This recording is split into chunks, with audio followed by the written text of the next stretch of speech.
Hello and welcome to Hobby Vlog number 177. Been another fun week, a lot of time spent with Rosie, not all of it, most of it, 90% of it, not on camera, but we did manage to get another project kicked off, which you'll have to wait till the end of this video to see, so hang around to catch that. But also various other bits and pieces going on, including I've finally started my TCU build, which I'm pretty excited about, and various other bits and pieces as I'm pushing towards getting the ArdaCon bottom table done as well. So I hope you enjoy the video. Let me know what you think in the comments below. Say hello, whatever. I love the comments. They really do inspire me, so don't be shy. And thanks very much for watching. And I'll see you again at the end.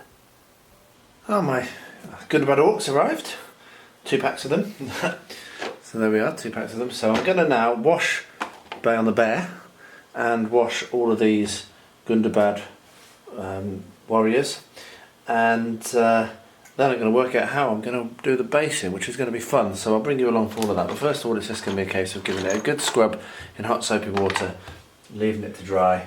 And part of that as well, I will also be basing up the eagle. So yeah, pretty excited by that. I think the eagle will probably just have them marching along, so I'll have 2 or 3 on the base. And the bear, I want to have them kind of falling over, so that's going to be much harder. So we'll see whether I've bit enough more than I can chew, whether I've completely overmatched myself, but it's going to be fun to give it a try. An expensive mistake if it doesn't work, because these are not a cheap box. And I've just done something I didn't think was actually possible. I have undermixed green stuff. So I've mixed enough. So what I'm working on is the base for Rosie, and I'm going to do something I've actually never done before. I know these are made for green stuff, but I'm going to use the green stuff roller to roll her on some pavement and glue, and then paint that up and then put Rosie on there. So it'll look a little bit like inside a pub, maybe that's the idea anyway.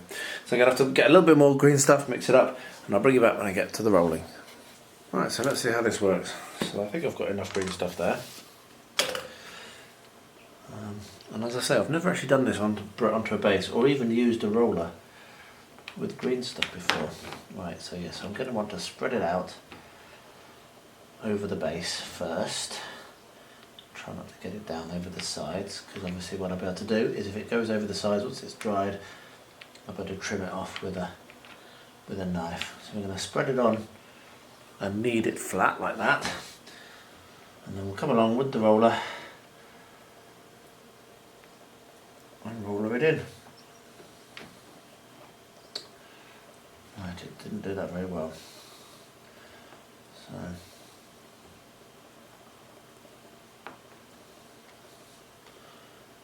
there we are, and actually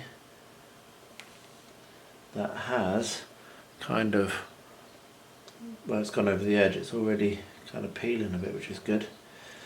Right, so I'll let that set and hopefully that will work, and then I'll come and paint it. I'll bring you along when I get to that, and I'll be able to clean the edges off relatively easy.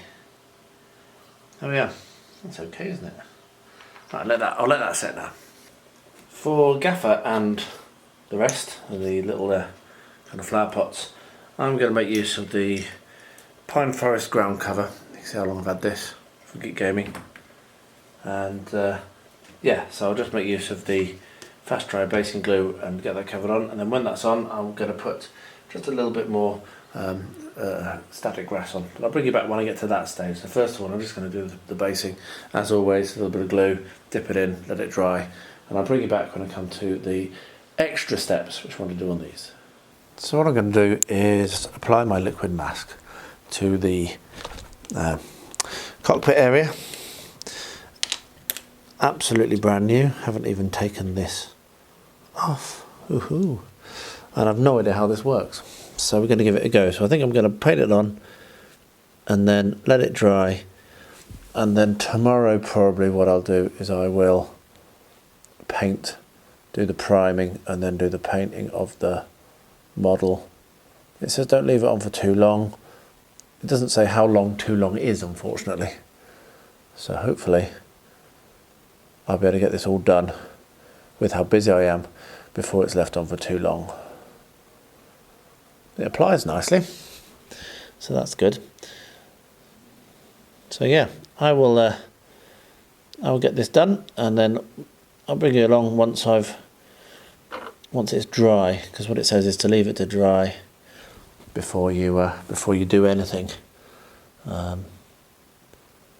So yeah, I'm going to actually spray primer this with some black, and then I'm going to brush dark blue on it. I think that's my plan, though I might just spray primer it black and leave it, because I thought that a blackbird was black, but I've since read that it was actually midnight blue and not black at all. But this is going to be covered in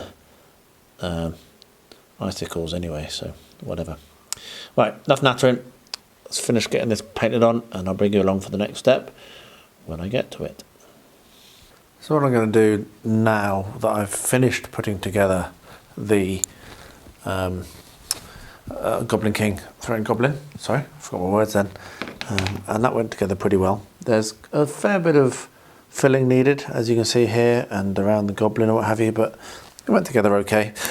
I'm going to start working on the base. So I've got these old offcuts of coffee stirrers, and I'm going to super glue them to the base like so. There'll be a little bit of an overhang, but it won't be the worst thing in the world.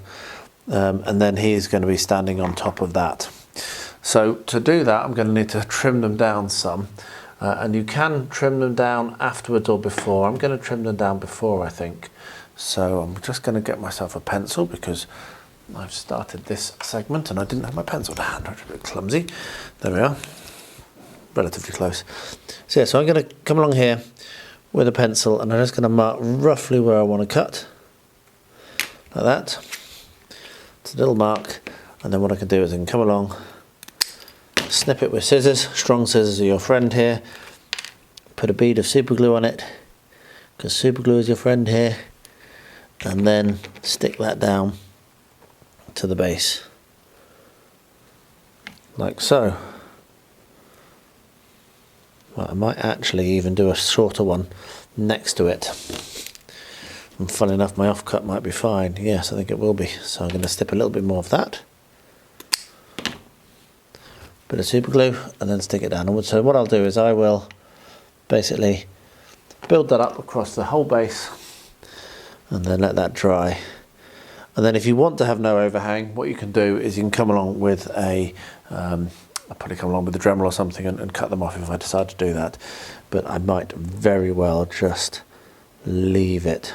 So yeah, won't take long, but I'll bring you back when I get to the next step, which will probably be scoring it up to make it all manky.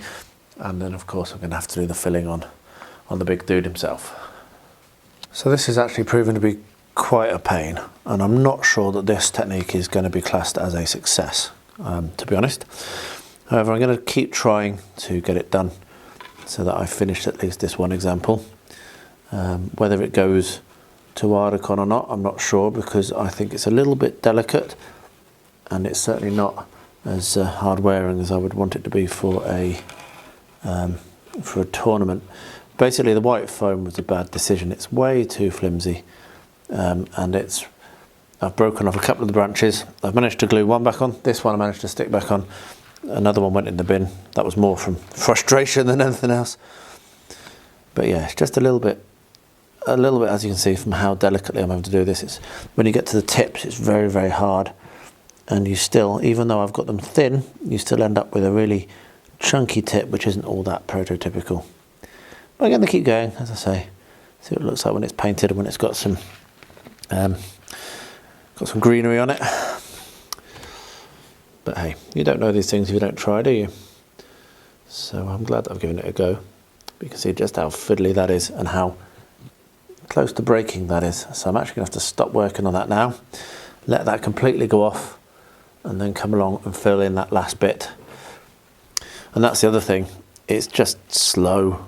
You have to do it in so many different steps. I've been working on this for days and days and days. Then I'm going to stop complaining now, use up the mix, the small amount of mix. I'm mixing very, very small amounts, I'm applying the very small amounts. So I'll stop complaining, Apply that, let it dry, apply the next one, let it dry, apply the next one, let it dry, and we should be done, and then I'll bring it along for painting. Right, let's see if this can be a little bit more successful feeling than the other attempt. So what I've got here is I've got some very cheap toilet roll, which I bought ages ago. It's just been sat in the loft waiting for me to use it. And I'm going to attempt to do some kind of papier-mâché. So my idea is, and again I don't know if this is going to work, but my idea is to slap some PVA on, wrap toilet roll around it, and then put some more PVA on and wrap some more toilet roll, and then build it up in layers like that. So the idea will be we'll end up with some kind of a texture, and we will cover up and seal in the tin foil, and it will look nice. So let's hope that it works. So we're going to take a roll, and we're going to wrap it around,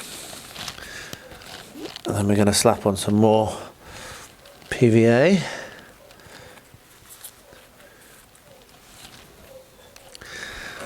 And in this way, hopefully we'll build up a hard outer shell to the twisted tin foil, and when it dries it will be solid. So that's me trying that effort, and I'm sorry if you can hear the doggos barking outside. The second idea I had was literally to dip the paper, and this is going to be messy as hell, but dip the paper into some PVA to turn it into a little wad, and then come along and slap that on. So that was my second idea, and I think a combination of these might well work. So I'll pop some music on maybe so you can watch for a little bit on this, and we'll see how well this does end up working, or whether I just go back to twisted wire trees and never mind the cost. We shall see. But yeah, so far so good. I'm not going to get ahead of myself, but so far so good.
A little bit of a look through this set of Goblin Town terrain that I have. It turns out that I'm missing one upright, which isn't the end of the world. I can certainly do something about that. I've also got something here, I'm not sure what that is. So yeah, I'm missing one upright, but I've got 4 ramps and 2 platforms.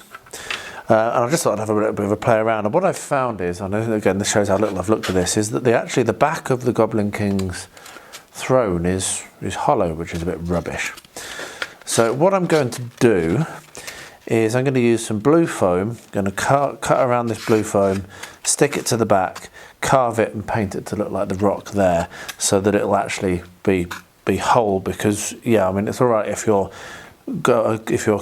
throne is going to be at the back of the terrain, but that's not necessarily what I'm going to do, because what I'd like to have, and I'll do this probably in a very soon future clip, because I'm still working out in my head. What I'm probably likely to try to do is enable you to recreate some of the scene, the awesome scene where he's singing and then where he has the Thorin's company in front of him. So it'll probably involve maybe using the stock terrain. Maybe I think I might actually end up making some of this myself, a big platform, and it'll have the throne on it, and probably the throne will be glued down on it, because that's where it will go. So yeah, so you're going to be able to go behind it and what have you and see it. So I'll do a drawing. I'll sketch out what I feel my ideas are when I finish designing. So yeah, so to stop rambling, I'm going to glue that in place, cut around it, carve it in, maybe use some modelling compound, and then paint on it nicely to make it into this nice grey. I'll probably make use of some more straps as well to follow that round. I'll show you how I do that. Just use some masking tape for that, and make it into a whole non-hollow throne. So yeah, first thing I think to do is to literally glue that in place, and I can do that using my grabby glue, and I'll clamp it and then I'll leave it to dry. So yeah, let's get that done, shall we? Let's get that done in this clip. Oh, I have to go and get my glue. So I didn't have it to hand. So I'm going to glue it in place first, and then once it's dry, once it's set, then I will do the carving, because that's going to make it a little bit easier, I think, than trying to cut it to size and not getting that right first time and then being annoyed. This is just an offcut of blue foam that I had lying around. That will look good when it's carved and painted and what have you. So I'll let that set. And what I'm now going to do actually is sit down with a bit of paper and pen and just try to work out, because now I've put this together, I know roughly what I've got coming in the post. Basically 4 or 5 times that amount. And I can start to work out roughly what I want to do, because I do want it to be playable. I don't want it to have too many gaps, but I do want to recreate some of that scene from the film where you've got them like swinging. So I might have these are ramps, which is cool, but I might make some platforms and some corridors sort of thing, and then have gaps and have it so that you, like in the game, you can have like some little bit of rules where you have to jump the gap or whatever, just to make it a little bit more like in that awesome scene they have. And I might even do a swinging thing, but we shall see how much time and effort I have, because I'm very busy with everything. Doing that might be beyond me for this, but yeah, let's get to it. So I painted this on a couple of days ago, and I actually thought that it had failed, and I was like, oh, so I just left it. And I've looked a little bit closer, and it's just dried clear. So what I now need to do is go and put my primer on this, and then hopefully rub that off. But yeah, who knew? That's what it looks like when it's dried. And anyone that makes the same mistake as me and thinks it hasn't worked, I thought it had actually like come off the top, but I can feel that it is actually all over the whole of it, which is good. So I'm going to use an aerosol to spray paint this black, and that should be pretty much the painting done, nice and lazy, because the purpose of this is to do the icicles. But yeah, I just thought I'd show that, because if any of you are using this and aren't sure what to expect, you might make the same mistake. Well, that worked well, pretty pleased with that. So I did go back and re-roller it. It was a bit hard for me to do on camera, so just straight away I basically peeled it off and re-rolled it, but that came out well. As you can see, it's worked perfectly, it's dried on nicely. I also trimmed the edges while it was still a little bit moist, a little bit loose, so it wasn't as hard to do as possible as I thought it was going to be. And yeah, now I can go and prime and paint that, and then Rosie can be standing there. I think that looks a really nice base. Can't believe I used the Green Stuff World roller for ages, never used it on any green stuff before. That was fun. I just finished putting the wing together and attached it to the fuselage. So yeah, really am coming along with this now, and once again, really enjoying the kit. Easy to put together, very, very clear instructions, and yeah, just everything has little marks or little notches to make it a lot easier to fit things in than the other couple of kits I've done recently. So yeah, just a little while on that, not long, maybe 20 minutes, 25 minutes, and managed to get the wing finished and put in place. So moving onwards steadily. Oh, this is working okay. I still have a fair bit to do. It's still a bit soggy at the bottom, and that's even after a day, so I wonder whether some of that didn't lose its PVA. So I need to put a bit of actual neat PVA on that to solidify that. But the actual texture is pretty good, and where it's dried it's solid enough. Struggled up here on the tip. I don't know how well that came out on the actual videoing, but I struggled on the tip, so I'm going to have to do that again and then trim it. But that's fine, I can trim this with scissors, which is one of the good things with it. So I'm actually relatively pleased with that. I think that's going to work. So I'm going to continue working on that. I developed my technique as I was going. As you saw, I started off by trying to paint things on and then press it over and then paint it on. I ended up either using my fingers, which worked okay, or just using the brush and like shoving it in there, and that also worked okay. He's being quite aggressive with the brush. So yeah, pretty pleased. So I'll carry on with this and I'll bring you back when I've finished doing all the wrapping, which will be the same as what you've seen already, and then we'll get to painting and finishing it off. Excellent. So that is a successful experiment. That's the word I was looking for.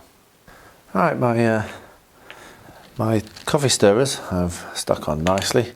So what I'm going to do now is get some of this wood stain and stain the wood. Because if you want to stain wood, it's always best to use wood stain. Unfortunately, I've let this get a bit dry. It's very old. This is a problem with buying wood stain. If you're not going to use it a lot, you do end up wasting it because it goes off quite quick. And I think this tin, which to be fair is the first one I bought, and I have had it for a long time, I think this tin is finally on its way out.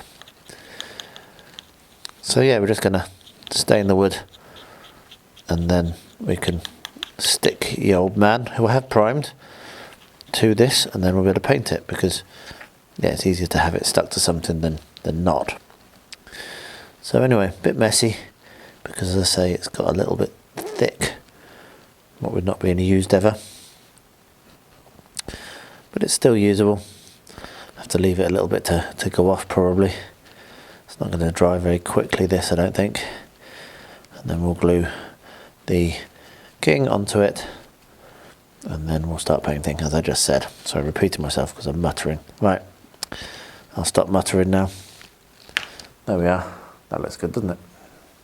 I had another delivery from Mind Wargamers, and as you can see, it is so well packed. They really do pack their stuff well, and so well I'm actually struggling to get into it. So let's see. We're getting there. Crazy. There we are. There we are. Are we in? We are in. There we are. Made it. So that was hard work. Right. Let's get rid of that. And now have a look inside the bubble wrap. You really can't argue with it being as well packed as that. You really can't.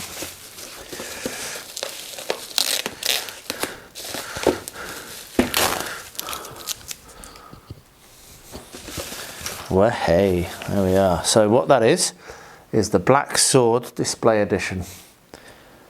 Look at that. Right, we'll go on the shelf for now, but I am starting to make my way through these. So that will appear on the channel at some point. But very cool indeed, and it arrived very quickly actually. I'm trying to cut back on buying from Mindwork, but it's very difficult when they produce beautiful things like this. So I held off on doing this, just very busy and at time, and I'm glad I did, because I was out at the shops with Rosie and I saw this, and this is a far nicer, better base for what I've got in mind. So I'm going to make use of this rather than the one. If I just grab it, it's just over here. This was the original plan, and as you can see, I've put them next to each other. That one is just so much better. So yeah, I will eventually get around to continuing on this project. I just thought I'd show you that I have got a slightly different base. Right, so I have spray painted this several coats with black primer, and that's good. And what I'm now going to do is see live on camera whether my masking worked. So just using my nail, hit does appear to have done. Ooh. Oh, look at that. Let's get that right zoomed in. Don't know if you can hear the sound it's making, but it's a very satisfying little peeling sound. That is awesome. There we are. Just like that. So, very, very pleased with this masking. Let's see if I can get the bottom one off.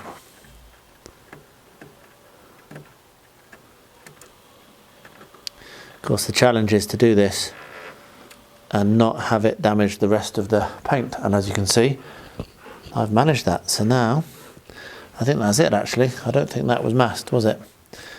Excellent. That worked very, very well. Right, so the next thing I'm going to do is going to be putting on decals, painting up the little details, and then I'll bring you along when I've done that. Might show you some of the decals, but the final thing is going to be the ice, which is obviously the most important part of this. Right then, so this morning, when I met you first thing this morning, what was it you said to me? You had an idea, didn't you? Yeah, was my idea. I was making my chocolate factory. Yeah, that's what greeted me. Daddy, I've had an idea. We could make a chocolate factory. So as you know, we've been trying to work out what hobby to do next. And yeah, Rosie had the idea. So we have just gone onto the internet and had a look at a couple of different designs for chocolate factories. And the design that we're going to go for is the one for the film that Rosie loves so much with Johnny Depp. And this is going to be quite a advanced build, so it's going to take some time.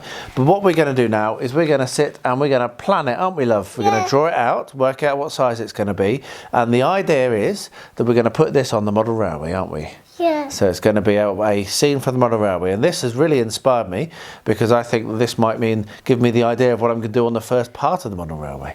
So there we are. Are you excited? Yeah. Good. Let's get to it, shall we? Yeah. Yay! Well, after I did that little intro video, I went, found some pictures, like I say, printed them out, showed you them, and Rosie was absolutely determined that she wanted to make a start, but I didn't turn the camera on, and I'm actually a little bit gutted, because I was going for what I do, measuring the width of this bit of the building, working out roughly how wide those windows would be, and then extrapolating out. And I will have to do that, obviously, when we actually come to do the build. And I am wondering whether this is going to be a bit over the top for Rosie, and in terms of actually doing it completely accurately. But I did that, and then and this is, I mean, she's 4, so she went and basically attempted to copy the picture. So we've got Willy Wonka here. You can see his hands, his face, his hat. I went to draw the hat, and she goes, "No, Daddy, I drew the hat," and there it is. She did the stairs, so that's these kind of features here, and she did lots of the chimneys, and I mean, it's just fun. She wrote Rosie. She loves writing her name. It's just fantastic. So yeah, I will obviously have to do the real plan and get working, but I don't care that she's drawn all over this because I think it's wonderful. What a great thing, and she was having so much fun, and I just let her get on with it. So yeah, so I will have to eventually get the measuring and get to doing some designs. She's determined to make a chocolate factory. I'm wondering if it's going to be too much, but we're going to give it a go. But I'm not going to do any more on it now. I just wanted to show off what she'd done, because it was really awesome. It was so touching. She was here with a pencil drawing away and having a great time. Well, I had another delivery, excitingly. This is the NB2 Dragon. So I think Alternative Armies, Alternative Armies have brought this out. This is from 1982, so I was 2 years old when this came out, and I managed to get number 7 of 200, which is pretty cool. And this is an awesome metal dragon. So I'll go into a lot more detail with this when I come to making it, but it's really cool and hefty. And it looks great. So the feet and a front hand, some legs, the tail, and his head. You can't really see that. There we are, his head. So that was pretty cool. Now, I took it out of its shipping box and got very excited, put the shipping box in the recycling, as I do, and then let me just reach over. It got taken today and got rid of, and my builder took it actually, and he must have looked through it because I left this in there. It's the enjoy your free gift from Alternative Armies, and I just hadn't noticed it at all in the box, and he noticed it and put it on the side. Bless his heart. It's a giant toothy slug. So that will also get done at some point. So thank you very much, Halil, that's his name, for saving that from the rubbish, from the recycling, because that's where it was going. So yeah, that arrived this week. Very cool. Not sure when I'll get to build it and paint it, but when I do, you can be sure that will be shown to you on a video at some point. Well, there we are. Deadlines are rapidly rushing in for a couple of these projects. The bottom 10 for ArdaCon, I need to get that finished by the middle of May because that's when I leave and that's when I'm taking it to James to drop off. So I've got, 6 weeks left, which is not very much time. And then of course I've started my TCU challenge very late. I've just left 3 weeks on the table, and so I've got until the end of April to finish that. So I think I'm going to need to really focus on those two things for the next couple of weeks at least, just to kind of get them kicked on so that I don't feel pressure. I do have the extra Goblin Town stuff coming. It's been shipped. I think it's even been delivered into my London address, so it'll be here in the next week hopefully, and after that I'll really be able to crack on. But yeah, just need to keep focused. It's very hard for me to focus at the moment because I've got so much going on. Tourney, which I will do a little short segment on maybe. It's taking a lot of time because that also needs to be done for ArdaCon in August, and I really need to get it working so that I can test it. So that's been taking a lot of my hobby time this last month or so, and will continue to probably right the way through until August. So yeah, just crazy busy. Anyway, thanks so much for watching, particularly if you got this far and put up with all my rambling. Really do appreciate it. Thank you. And don't forget, leave that comment below. Really, really appreciate it. It really inspires me and encourages me to keep going. So thank you ever so much for everyone that does comment every week. It's really, really is appreciated. So I'll wrap up by saying, at the moment, who knows how much longer I'm going to be saying this, but I'm going to continue doing it because I do know people who are directly impacted by the horrible war in Ukraine. And if any of you are in that horrible situation or know people who are, then my thoughts do go out to you. And here's hoping that it gets done with them, everything gets completed over there sooner rather than later, because what a horrible thing. And to everyone, please do stay healthy, stay safe, and stay well.